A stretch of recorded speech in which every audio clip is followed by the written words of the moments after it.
President Ferdinand Marcos Jr. yesterday said that the Mutual Defense Treaty will be invoked if a Filipino was killed in the South China Sea due to China's aggressive actions.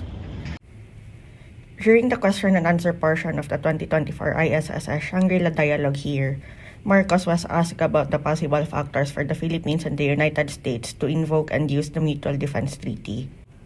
Marcos said the country might need help from its allies if a Filipino dies due to China's actions in the West Philippine Sea, which could be considered as an act of war. President Marcos, I'm going to ask you a very direct question, if you don't mind, which is, if Chinese Coast Guard water cannons kill the Filipino sailor, would that cause a red line? And then can you also give all actions that would trigger a request from Manila to Washington to invoke the U.S.-Philippines Mutual Defense Treaty? Thank you. And I will outline what would happen if there was an incident that ended up killing a Filipino serviceman, either a Coast Guard or in the military of the Navy.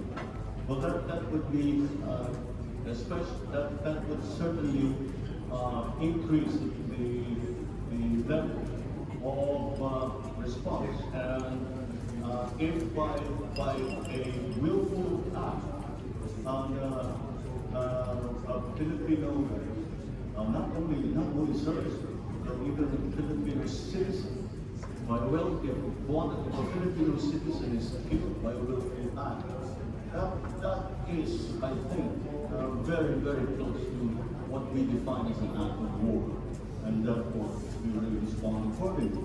And our treaty partners, I believe, will also hold that same standard for when the joint action will be undertaken to support any such incident in the Philippines.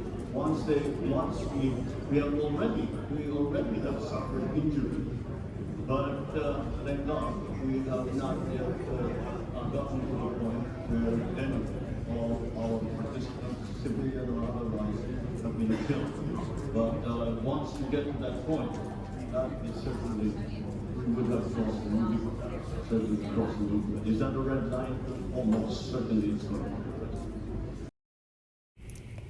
In his keynote address at the same event, President Marcos spoke about the rules-based order in the West Philippine Sea. He said that Philippines would do whatever it takes to protect its sovereignty.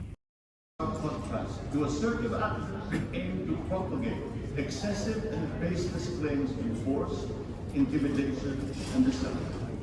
In the West Philippine Sea, we are on the front lines of efforts to assert the integrity of the oceans as a constitution of the oceans. We have defined our territory and maritime zones in a manner befitting a responsible and law-abiding member of the international community. We have submitted our assertions to rigorous legal scrutiny by the world's leading jurists. So the lines that we draw on our waters are not derived from just our imagination, but from international law. We have on our side the 1982 UNCLOS and the binding 2016 arbitral award, which affirms what is ours by legal right. In this solid footing and through our clear moral ascendancy, we find the strength to do whatever it takes to protect our sovereign water, to the last square inch, to the last square millimeter.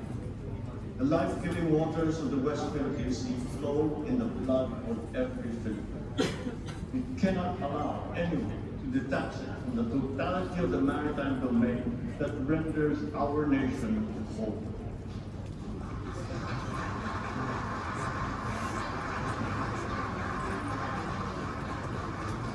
As President, I have sworn to this solemn commitment from the very first day that I took office.